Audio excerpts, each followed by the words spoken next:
Like you, I was also shocked this past Sunday night when movie megastar Will Smith walked on stage at the Oscars and smacked Chris Rock, who had made a joke about Smith's wife.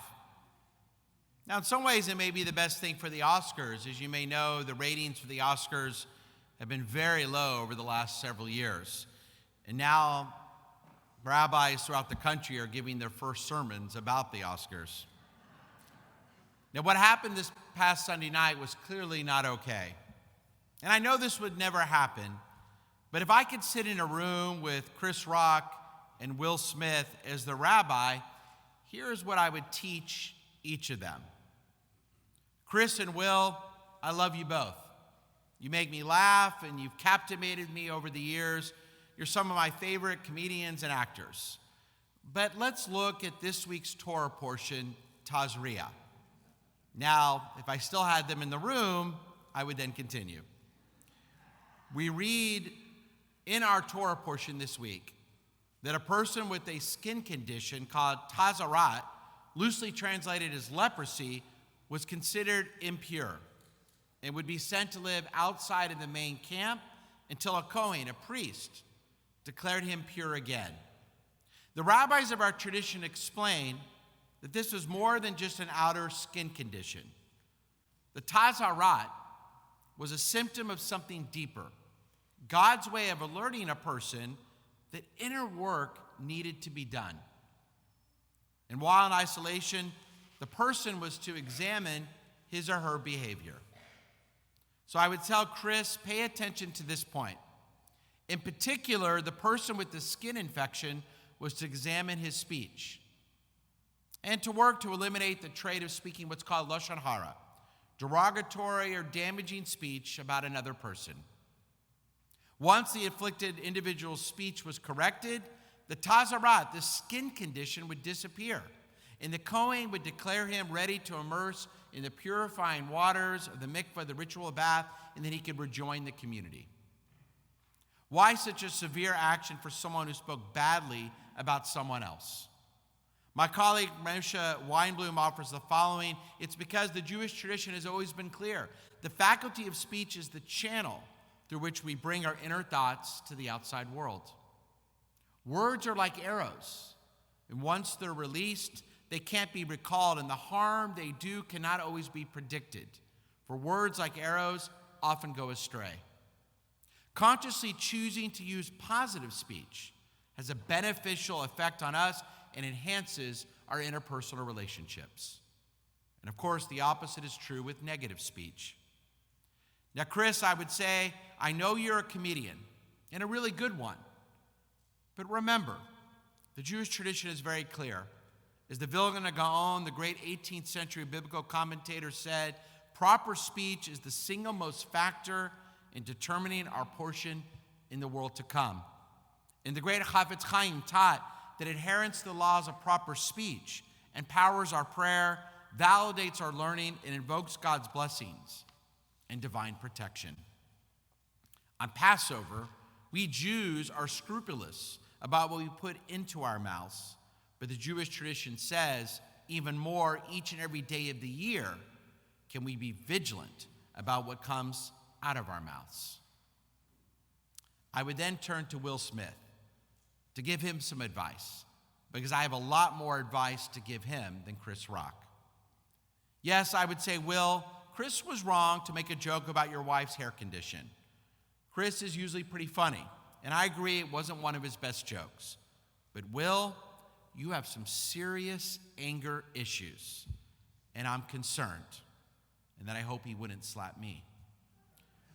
Our Torah portion teaches that a cure for your issue is to spend time improving yourself on the inside, diligently working to correct your thoughts, your speech, your actions, to think before you act. Because our Torah portion we learned this week, by exercising some self-discipline and self-control, we can achieve what our tradition calls a spiritual transformation, an inner makeover that reflects outward through our skin and our entire being. When we sincerely work to eradicate our faults, we become liberated from our bad habits and self-imposed limitations. When we can look outside of ourselves, connecting more deeply with our families, friends, and community. Yes, Will, I know you spend a lot of time on yourself, looking your best, working on perfecting your appearance, your image, your acting. But make sure to leave some time for a much-needed spiritual makeover. In biblical times, as we read this morning, the slanderer, the talebearer, was to isolate outside the camp. And it was God saying, if you're so good at recognizing the faults of others, go live by yourself and discover your own faults and shortcomings. I would tell Will that he needs some serious time alone, examining his behavior. Asking him, Will, how often do you look at your own inner character? Looking inside, asking yourself tough questions. Why do I act the way that I do?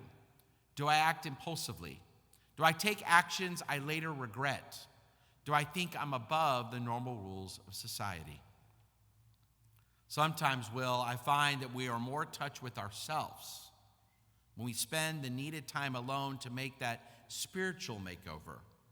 We can answer these difficult questions, and if needed, make important corrections. And when we do, we come out happier, we come out healthier, we come out more forgiving. And I would say the same to all of us.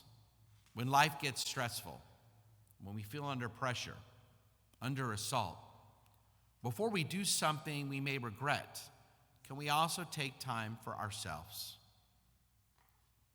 In the Jewish tradition, the Pirkei Avot asks the famous question, who is a hero? Ezehu Gibor. And the tradition is clear. A hero is one who can control his emotions. The hero is not the one that has physical force, who can smack someone on the head, acting like he's a tough guy to impress his wife. No, a hero is one who controls his emotions. Now, Will Smith has often played heroes. Muhammad Ali, Agent J in Men in Black, even Captain Steve Hiller in Independence Day, the worst movie ever made.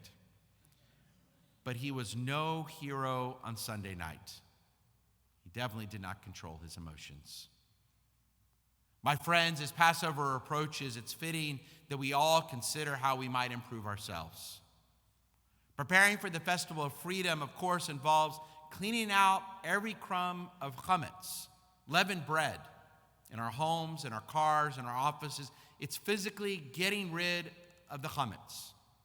But the Hasidic masters of our tradition say it's not just about the physical removal of chametz. There's also a spiritual preparation for Passover and getting rid of our chametz. Because the chametz, the risen bread, according to the Hasidic masters, symbolizes getting rid of that inner self, that inner sense of being puffed up, of egotistical behavior, of thinking you're above the law, of getting rid of that sense of being self-centered, overly concerned with oneself, of not thinking about others. Passover comes to us every spring and says, get rid of those thoughts as well. Get rid of the idea that everything is about me, that I have the right to act the way I want, that I'm above the law. I deserve to get away with anything. Passover says to all of us, especially those like Will Smith, don't be so arrogant, don't be so narcissistic, and don't be so egotistical. Rid yourself of such self-centered thoughts, because those thoughts always get us in trouble and always push us to take actions that we always regret. Because no one is above societal norms, not even an Academy Award-winning actor. Shabbat Shalom.